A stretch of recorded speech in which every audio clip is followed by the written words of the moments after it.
It is true there is an impeachment motion against the Deputy President, and as a Member of Parliament for Kikuyu, I have already appended my signature to it.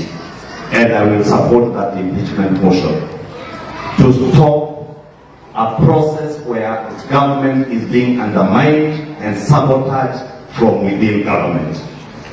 Ili yale mambo tuliwaambia tutawafanyia tuweze kuyatekeleza.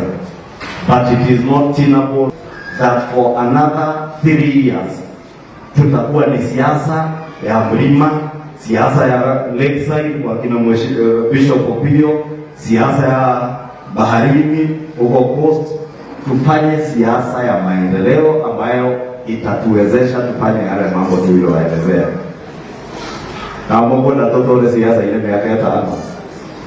Nekionie go confirm that hiyo motion agedoma, and I appended my signature to it because I do not believe in the politics of ethnicity.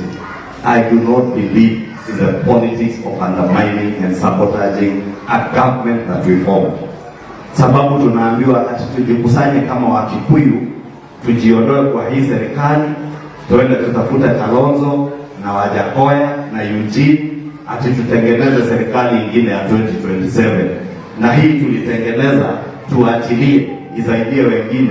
Hii tulitengeneza kwanza ndio tutatumia, tuweke barabara ya Kifama Korami, tujenge soko Bogoto, tuweke barabara ya Bogoto Rami, tuweke Odile Rami, tumalize ya Kikuyu. Hata hapa Kifama kwa hela hakuna rami.